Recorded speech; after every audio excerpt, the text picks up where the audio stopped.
साल 2025 पितृपक्ष की शुरुआत हुई है चंद्र ग्रहण के साथ, तो समापन सूर्य ग्रहण के साथ हो रहा है।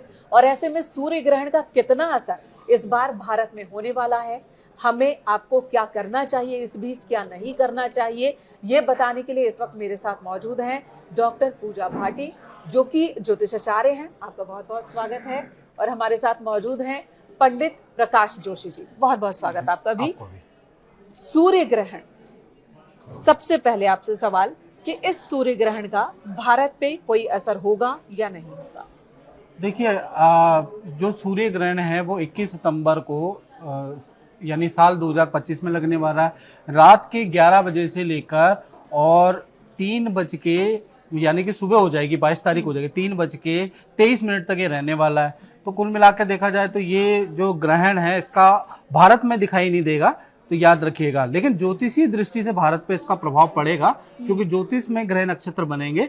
लेकिन वैसे देखा जाए तो जैसा कहते हैं सूतक का या पातक का प्रभाव, या सूतक पातक की मान्यता, जैसे कहते हैं कि चंद्र ग्रहण होता है तो 9 घंटे पहले सूतक लग जाता है, मंदिरों के पट बंद हो जाते हैं, खाना बनाना निषेध होता है। तो इस तरह का कोई भी प्रभाव भारत पे होता हुआ नजर नहीं आ रहा है। ये जो ग्रहण है ये कहीं ना कहीं न्यूजीलैंड के अंदर, फिजी के अंदर, ऑस्ट्रेलिया के अंदर पूर्ण तरीके से दिखाई देगा। यानी जब ये रात को 11 बजे, क्योंकि 11 बजे रात्रि में ग्रहण लगेगा, तो यहाँ भारत में तो रात होती है, तो यहाँ तो वो सूर्य के दर्शन हो नहीं पाएंगे, उस ग्रहण के दर्शन हो नहीं पाएंगे। तो हमें सूतक और पातक का बिल्कुल भी ख्याल नहीं रखना है।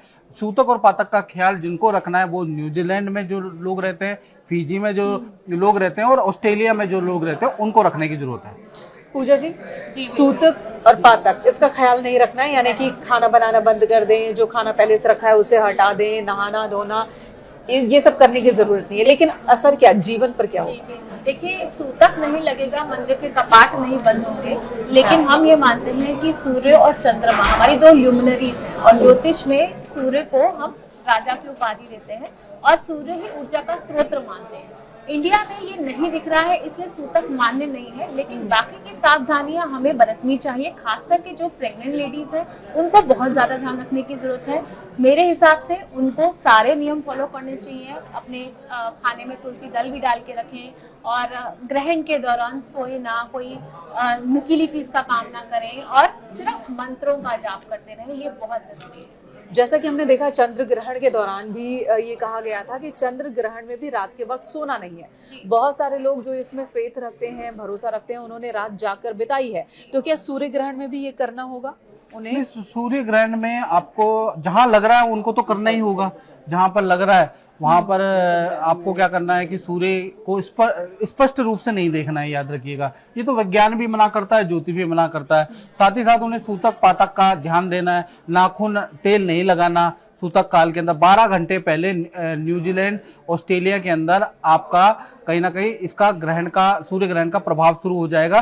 तो 12 घंटे पहले आपको थोड़ा सा ध्यान देना पड़ेगा, सूतक लग जाएगा। तो ऐसे में मंदिर के कपाट बंद हो जाते हैं, पहली चीज ये होती है। दूसरा, ऐसे में कोई शुभ काम, जैसे व्यापार का कोई शुभ काम नहीं करना चाहिए, लंबी दूरी की यात्रा नहीं करनी चाहिए। गर्भवती स्त्रियों को योगा, एक्सरसाइज, व्यायाम नहीं करना चाहिए। खासकर गर्भवती स्त्री के लिए ग्रहण का विशेष ब्रह्ममिहिर संहिता के अंदर लिखा है। तो इसलिए इस समय पे गर्भवती महिला को थोड़ा सतर्क रहना चाहिए। खासकर ड्राइविंग नहीं करनी चाहिए, या फिर कोई भी शुभ काम नहीं करने चाहिए। ऐसे में खाना बनाना, नाखून काटना, शरीर पे तेल लगाना वर्जित माना जाता है। अगर आपको भोजन भी बनाना है, भारत में तो कभी भी बना सकते हैं क्योंकि भारत पे इसका कोई प्रभाव नहीं है। लेकिन अगर आप न्यूजीलैंड में रहते हैं, ऑस्ट्रेलिया के अंदर रहते हैं, तो भाई आपको पहले ही भोजन की तैयारी कर लेनी चाहिए। जी पूजा जी, राशि के हिसाब से इस सूर्य ग्रहण का क्या असर पड़ने वाला है? देखिए, मेष और वृष की बात पहले कर लेते हैं। जी बिल्कुल। देखिए, कन्या राशि में ये ग्रहण लगने जा रहा है, उत्तर फाल्गुनी नक्षत्र में ग्रहण लगेगा। तो अगर हम 12 राशियों की बात करें तो जिस राशि में ग्रहण लगता है उस राशि पे सबसे ज्यादा प्रभाव पड़ता है। तो कन्या राशि वालों पे तो सबसे ज्यादा प्रभाव इसका रहेगा ही। साथ ही अगर हम शुरुआत करते हैं मेष राशि से, तो मेष राशि के 6ठे भाव में ये ग्रहण लग रहा है। तो 6ठा भाव जो होता है हमारा रोग ऋण शत्रु का होता है। तो मेष राशि पे जिस तरह से 7.5 भी चल रही है, उन्हें ज्यादा सावधान रहने की जरूरत है। उनको स्वास्थ्य संबंधित समस्याएं आ सकती हैं, जॉब में भी उनको दिक्कत आ सकती है, क्योंकि 6th हाउस को हम जनरली सर्विस से भी जोड़ते हैं। तो जॉब से रिलेटेड उनकी लाइफ में इश्यूज आ सकते हैं, और साथ में लोन रिलेटेड प्रॉब्लम्स, अगर आपने लोन वगैरह के लिए अप्लाई कर रखा है उसमें डॉक्यूमेंटेशन इश्यूज आ सकते हैं। और खास करके मेष राशि वालों को अपनी हेल्थ का बहुत ज्यादा ध्यान रखने की जरूरत है। बात करेंगे वृषभ राशि की।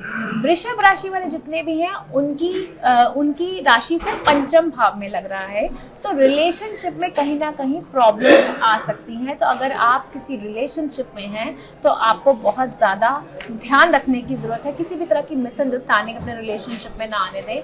और साथ ही संतान पक्ष से भी थोड़ी सी प्रॉब्लम आपको आ सकती है, संतान संबंधित समस्याओं का आपको सामना करना पड़ सकता है। जो लोग फैमिली प्लानिंग स्टेज पे हैं इस ग्रहण में बहुत ज्यादा ध्यान रखें। जो हमने आपको सावधानियां बताई हैं वो सावधानियां जरूर बरतें, क्योंकि देखिए वैसे भी मंगल का साल है, यहाँ पे थोड़ा सा नेगेटिव इफेक्ट इस चीज का पड़ सकता है। तो वृषभ राशि वालों को भी बहुत ज्यादा सतर्क रहने की जरूरत है। अगली दो राशियों की बात कर लेते हैं, मिथुन और कर्क। मिथुन और कर्क के लिए ये सूर्य ग्रहण कैसा रहने वाला? देखिए सूर्य ग्रहण में मेनका जी मैं मेन बात भी बता देता हूँ। ये सूर्य ग्रहण की कुंडली आप देखेंगे कन्या लगन के अंदर ये सूर्य ग्रहण बन रहा है। तो सूर्य चंद्रमा आप देखेंगे बुध 3 ग्रह हैं, शनि की दृष्टि है, छत्रभंग नाम का योग बन रहा है। अब इसके टारगेटिंग पॉइंट क्या होंगे इसके बारे में भी चर्चा कर लेते हैं। पहले आप देख लीजिएगा कि बाद में आप बोलेंगे तो तुक्का है, महज इत्तेफाक है, ज्योतिषी ने जो बताया वो तुक्का लगाया। बहुत बार ऐसी चीजें हमें सुनने को मिलती हैं, तो मैं आपको लॉजिकली बता देता हूं। देखिए इसके जो टारगेटिंग पॉइंट है, क्योंकि छत्रभंग योग बन रहा है जो कि सत्ता में परिवर्तन का योग होता है ये, ठीक है ना। तो पाकिस्तान, तुर्की और वेस्ट इंडीज इसके टारगेटिंग पॉइंट है। यानी कहीं ना कहीं ये जो सूर्य ग्रहण है, हालांकि पाकिस्तान में नहीं नजर आ रहा, लेकिन कन्या राशि के अंदर हो रहा है। तो मेदिनी ज्योतिष के अनुसार तुर्की, वेस्ट इंडीज, स्विट्जरलैंड, यूनान, पाकिस्तान में भूकंप की घटनाएं या सत्ता में बड़ा परिवर्तन के योग नजर आ रहे हैं, मैं आपको पहले बता दूं। और ये क्योंकि छत्रभंग योग बन रहा है इस कारण से।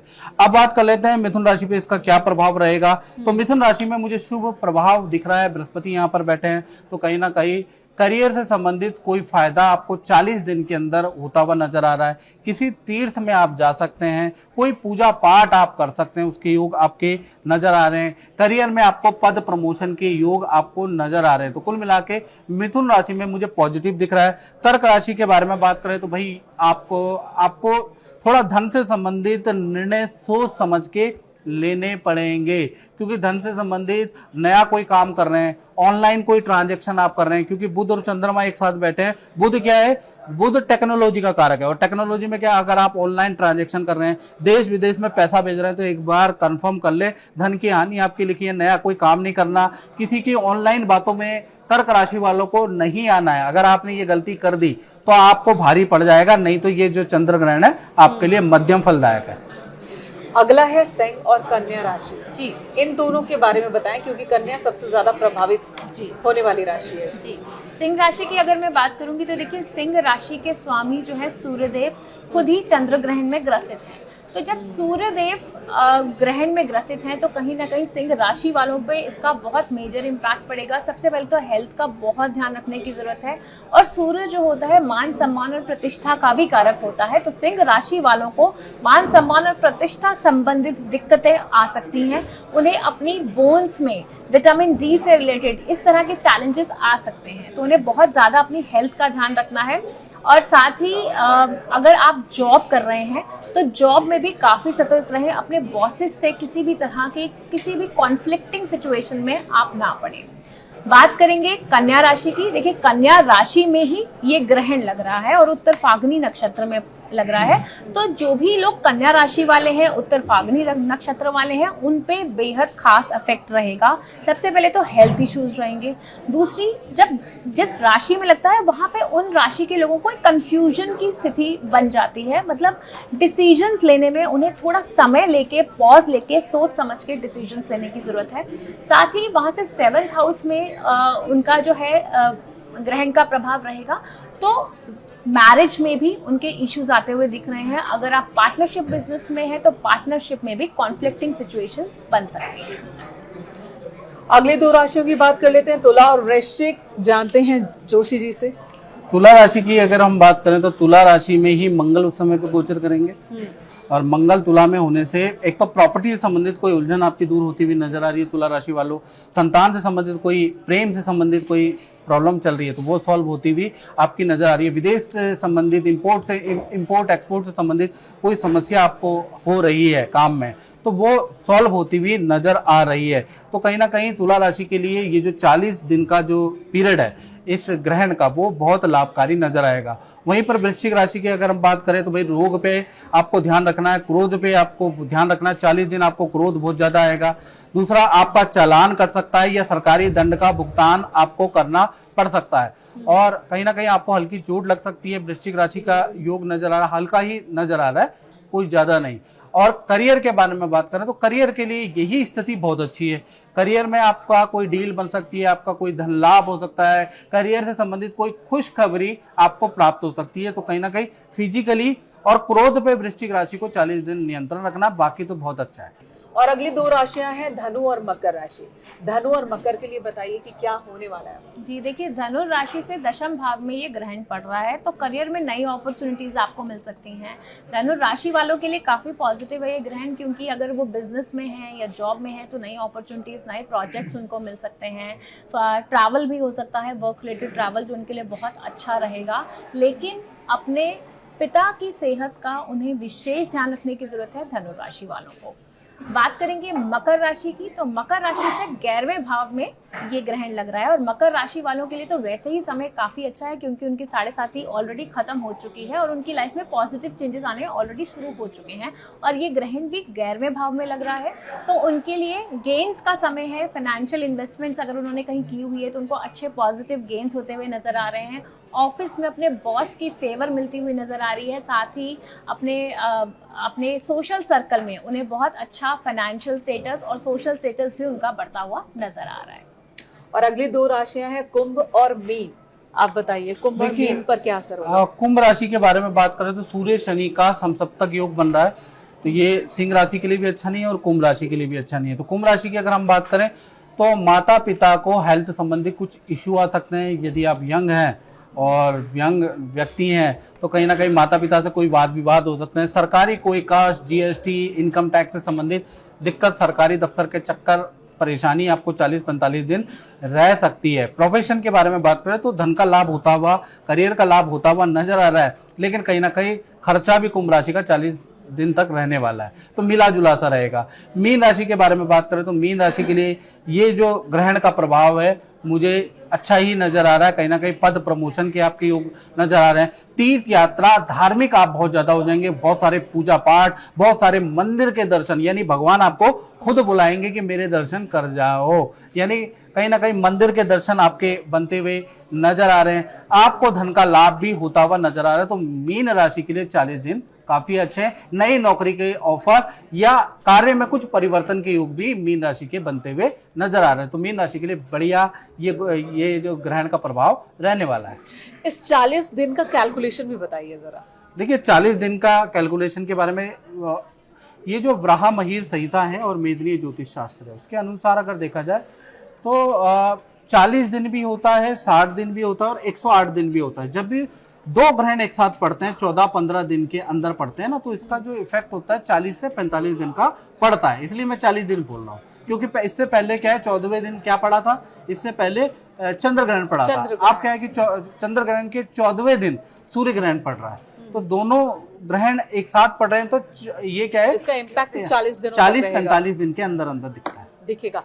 जब भी ग्रहण में परिवर्तन होता है, ग्रहों में परिवर्तन होता है, ग्रहण लगता है, तब कहते हैं कि मानसिक शांति पर उसका असर होता है। आपने भी बताया कि सोच विचार कंफ्यूजन वाली स्थिति रहेगी, तो ऐसे में क्या योग साधना इससे फायदा होगा, मेडिटेशन? बिल्कुल होगा। देखिए ग्रहण का समय तो इतना बलशाली समय होता है मेडिटेशन के लिए, मैनिफेस्टेशंस के लिए, योग सिद्धि के लिए, साधना के लिए। ग्रहण मतलब बहुत ही पावरफुल डे होता है। अगर आप ग्रहण में साधना करते हैं, मंत्रों का उच्चारण करते हैं, चैंटिंग्स करते हैं, मैनिफेस्टेशंस करते हैं तो आपकी लाइफ में उसका 1000 गुना असर देखने को मिलता है। और अगर जिस तरह से कंफ्यूजन की स्थिति बनती है, लोग कंफ्यूज होते हैं, थोड़ी एंजाइटी प्रॉब्लम हो जाती है लोगों को, इनडिसिसिवनेस बहुत ज़्यादा बढ़ जाती है, आर्ग्यूमेंट्स बहुत हो जाते हैं, तो मंत्र उच्चारण से आपको भी मानसिक शांति मिलती है, मेंटल स्टेबिलिटी मिलती है, माइंड में पीस की भावना आती है और आप थोड़े से शांत और स्टेबल होते हैं। आप बताइए, जब हम मेडिटेशन करें ग्रहण के दौरान या फिर आरती करें, पूजा पाठ करें, प्रार्थना करें, उस वक्त ध्यान में क्या रखें? देखिए, पहले तो आप मान लीजिए ग्रहण का मतलब ग्रहण करना होता है, ये ठीक है ना। तो अच्छी चीजें ग्रहण करें। उस समय पे क्या होता है, पहले मैं रिसर्च बता देता हूँ। 2010 और 2011 की एम्स की रिसर्च है जो कि रोगियों पे की गई है। ओम त्र्यंबकम यजामहे सुगंधिम पुष्टिवर्धनम उर्वारुकमिव बंधनात् मृत्युर्मुक्षे मामृता। ये जो मंत्र है, इस पे रोगियों पे, मानसिक रोगियों पे या रोग पे कुछ असर आता है कि नहीं आता। तो एम्स के डॉक्टरों ने इस पे रिसर्च की और माना कि इससे प्रभाव आता। पहला तो मैं आपको ये बता दूं, जो भी हमारे व्यूअर जुड़े हुए हैं, कि हम जो बातें कर रहे हैं वो उसमें साइंस भी यानी कि रिसर्च भी जुड़ी हुई है। दूसरी चीज मैं आपको बता दूं कि ग्रहण का नाम ग्रहण करना होता है। तो जब भी क्या होता है, सूर्य, चंद्रमा या पृथ्वी एक सीध पे आती हैं तो कुछ ना कुछ तो मानव जीवन पे असर आता है। आंधी, भूकंप, अभी विज्ञान इस पे शोध नहीं कर पाया, विज्ञान इसको नकारता है। लेकिन आप देखेंगे कि जब भी सूर्य ग्रहण, चंद्र ग्रहण होते हैं तो कोई ना कोई भूकंप जरूर आता है। आपने देखा ही होगा, कई बार आपने देखा होगा, या उथल पुथल हो जाती है। अभी चंद्र ग्रहण हुआ 7 तारीख को और नेपाल में क्या घटना हो गई, याद रखिएगा, एकदम से हो गई ना। तो कहीं ना कहीं विज्ञान इसको रिलेट नहीं कर पाता, क्योंकि विज्ञान तथ्य पे आधारित है, उसको तथ्य चाहिए। लेकिन बहुत सारी चीजें हैं जो हम माता पिता के एक्सपीरियंस से लेते हैं। अब होता है कि नहीं होता, माता पिता के प्रेम से हम शिक्षा वंशानुगत लेते हैं, तो उसमें तथ्य की जरूरत नहीं होती, उस पर एक्सपीरियंस की जरूरत होती है। तो ऐसे में क्या करना है कि ग्रहण करनी है अच्छी चीज है। आप मंत्र का जाप करें, जैसे चंद्र ग्रहण के दिन आपको चंद्र का मंत्र का जाप करें। सूर्य ग्रहण के दिन अपने आप को ओजस और शक्तिशाली बनाने के लिए, आपको प्रभावशाली बनाने के लिए, पराक्रमशाली बनाने के लिए आपको ओम गृणी सूर्याय नमः, क्योंकि सूर्य है तो जीवन है, सूर्य का प्रकाश है तो पृथ्वी का अस्तित्व है, इसको कोई भी जुटला नहीं सकता। तो ऐसे में आपको क्या करना चाहिए, अपने जीवन की ऑरा, ऊर्जा को अच्छा करने के लिए सूर्य का मंत्र का जाप करना चाहिए। और सूर्य के समान कौन है, आपके बड़े गुरु आपके सूर्य के समान है, आपके पिता उसके सूर्य के समान है। यदि आप नहीं मानते, आप ज्योतिष को नहीं मानते, आप धर्म को नहीं मानते, आप कर्म को मानते, तो सबसे अच्छा है कि जो आपके गुरु हैं, जो आपके पिता हैं, उनके ही पैर दबा लीजिए, उनकी शिक्षा का अनुसरण कर लीजिए, तो भी आपको पॉजिटिव प्रभाव पड़ेगा। ऐसा नहीं है कि आप मंत्र ही जाप करिए, आप ये भी कर सकते हैं, ये भी करके अच्छा रहेगा, तो ये भी आप कर लीजिएगा। बिल्कुल। और जो लोग मंत्र पढ़ना ही चाहते हैं, जानना चाहते हैं कि किस मंत्र से सूर्य ग्रहण के दौरान उनके ऊपर बहुत पॉजिटिव इम्पैक्ट आएगा, पूजा जी आप बताना चाहेंगी? जी बिल्कुल, देखिए चंद्रमा के मंत्र कर सकते हैं, ओम सोम सोमाय नमः या ओम नमः शिवाय की चैंटिंग आप कर सकते हैं, महामृत्युंजय मंत्र की आप चैंटिंग कर सकते हैं, विष्णु सहस्त्रनाम कर सकते हैं, ओम नमो भगवते वासुदेवाय नमः। मतलब जिस भी भगवान को आप मानते हैं, आप उस भगवान का मंत्र चैंट कर सकते हैं। बेसिकली मैनिफेस्टेशंस और मंत्रों का ये होता है कि हम मानसिक जाप करते रहें, हमारा मेंटल लेवल, मेंटल पीस बना रहे और एक स्टेबिलिटी आए हमारी लाइफ में, जो कंफ्यूजन की स्थिति है वो खत्म। तो मानसिक जाप आप कीजिए। और जैसे कि पंडित जी ने ये भी बोला है कि माता पिता की सेवा जरूर करें, ग्रहण के अगले दिन आप दान जरूर करें, किसी भी चीज़ का दान, गेहूं का, अनाज का, गरीबों को दान दें, अपने पूरे घर में गंगा जल का छिड़काव जरूर करें। इन सब चीज़ों से भी शुद्धिकरण होता है। बहुत बहुत धन्यवाद आप दोनों का ही इस वक्त बातचीत में शामिल होने के लिए। उम्मीद है कि जो हमारे दर्शक है इस वक्त हमें सुन रहे हैं, आपको सुन रहे हैं, जो उपाय आपने बताए हैं उन उपायों का वो पालन करें और उन्हें फायदा भी हो। बहुत बहुत धन्यवाद आप दोनों। दर्शकों का भी बहुत बहुत शुक्रिया हमारे साथ जुड़े रहने के लिए।